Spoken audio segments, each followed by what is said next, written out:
Testing, 1, 2, 3, 4. Testing, 1, 2, 3, 4. Hello, everyone.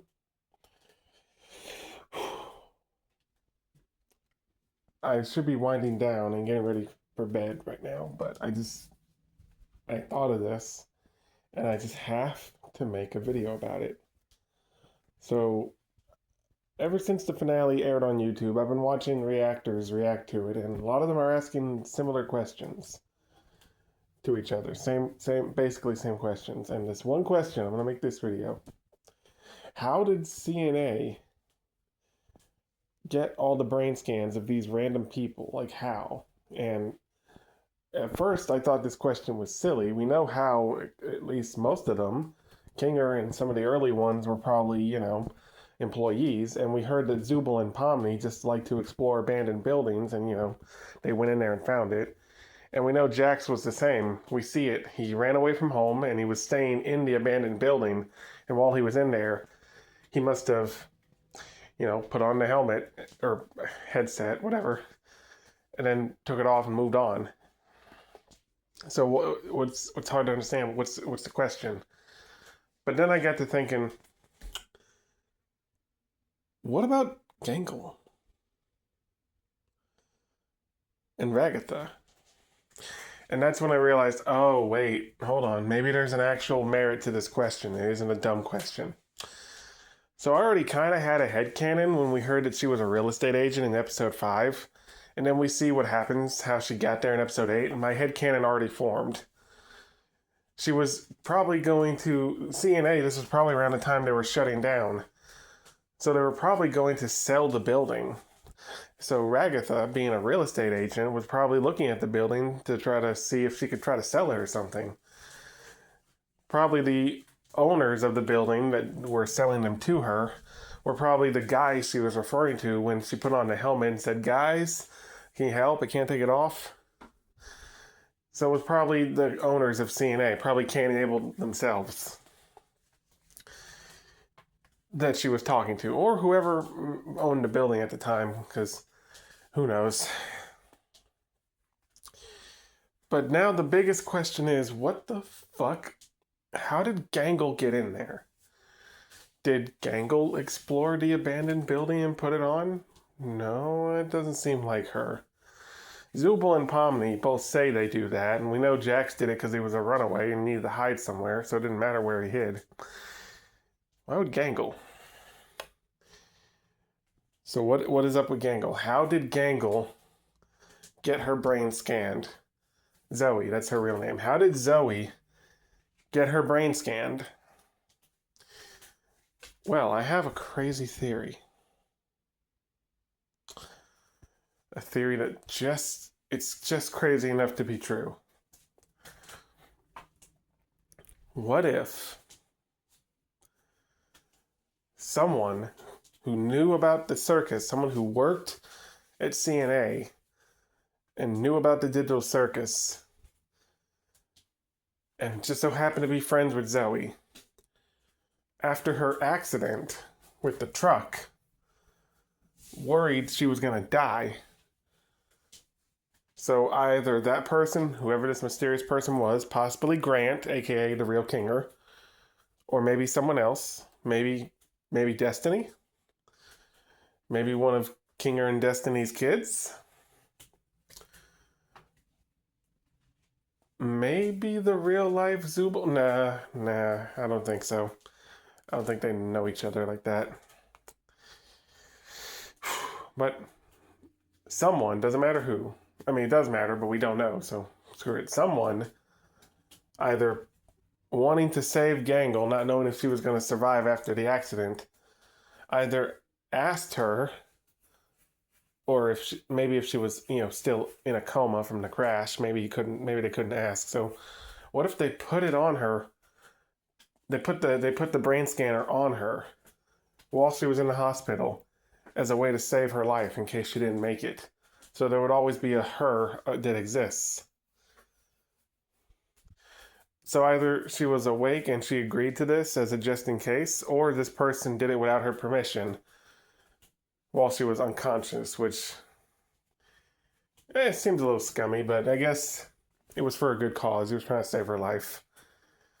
But I guess they didn't need to do it anyway because she made a full recovery. So Zoe got to live, and now Gangle exists and was tormented for a while.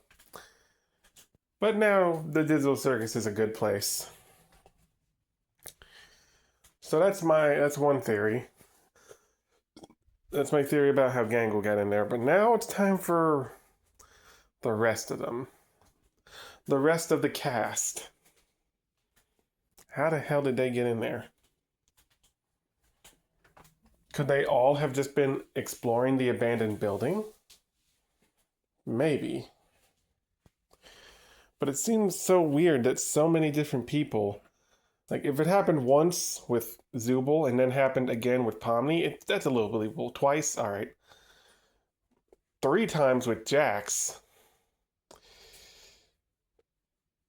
Well, I guess Jax was slightly different. He wasn't just exploring it for the love of the game like those two were. He was trying to hide somewhere. So, could all these different people have been going into this abandoned building and just all of them just happened to find the brain scanner and put it on? What are the chances of that? Where did Kaufmo, Ribbit, and whoever else abstracted all these characters, where did they all come from?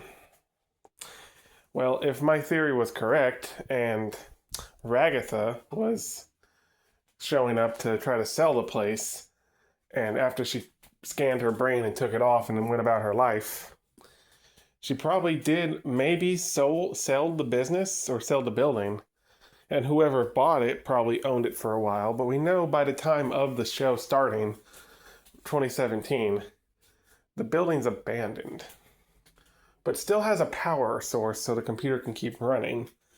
So it must not have been abandoned for very long, and the whole show takes place in a very condensed period of time. Or maybe the land is still owned by whoever bought it from the real Ragatha, Susie. Whoever bought it from Susie might still own the land and might be keeping power in that place, even though they're not using the building currently. So it seems abandoned, but it's not like completely abandoned. It's just going unused. Maybe.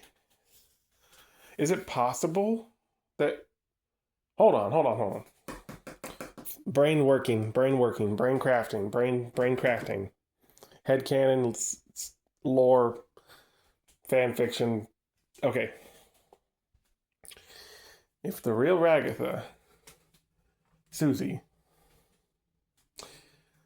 was there to sell or buy the place or sell it, what if the person they were selling it to was Grant and Destiny? You know, the real King and Queenie. Because they worked at the place and probably got laid off or quit or retired, moved on, something. But because they knew about the digital circus and knew what would happen if the place ever lost power and all the people would die, they are the ones that bought, the building. And they're the ones keeping it going. I mean, it could be. It makes sense.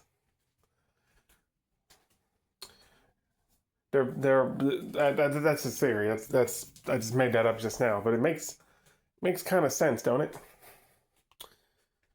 Yeah, I don't know, maybe. So if the place is, bought and being kept running just so the circus doesn't die, then for however long it's going to remain up and running is however long people are going to keep wandering in there, putting on the helmet, and new people are going to show up in the circus. It's only a matter of time before another person pops in. But the question is, if Kane can sometimes reach the outside internet, could they eventually escape out of the circus, out of that computer, and into the wider internet, so they won't have to rely on being in that one computer? I mean, we don't know why the Wi-Fi was there in the first place and why it disappeared. Is it just something you gotta catch? It's like a blue moon. You gotta wait for it to happen, and when you do, you better not miss your chance. I wish there was a way they could just have the internet in the circus. I want to watch. If I was stuck in the circus, I would want to watch YouTube. I would want to keep up with the outside world, even though I'm not there. Eh, oh well, that's just me though.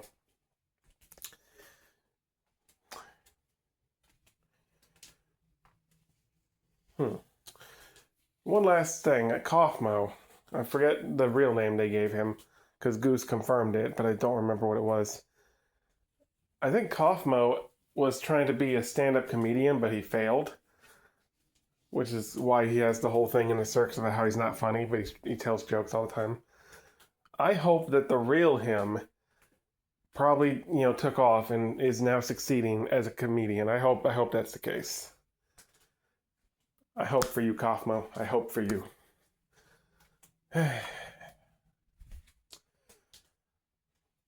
Anyway, what's up with the 4 guys that didn't get a painting on the wall at the end? There was 4 abstracted characters that didn't get anything.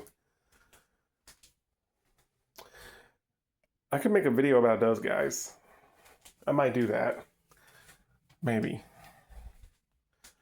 What if they're people who abstracted immediately, so the cast never got attached to them, so they didn't think to put them on the wall because they barely even knew them. That's a possibility, but it could just be that Goose and the team forgot about them, which is sad. Or the characters in universe forgot about them, which is also sad. I don't know. If they made an aquarium at the end where we see Jax, Ribbit, and Kaufman swimming above and Pomni looks at them, then how come Glitch posted an image of her visiting him still in the tent? So is he still in the tent they made, or did he put an aquarium? If he's not in the aquarium, then who are those? Yeah, I'm overthinking it. See you guys next time. Peace.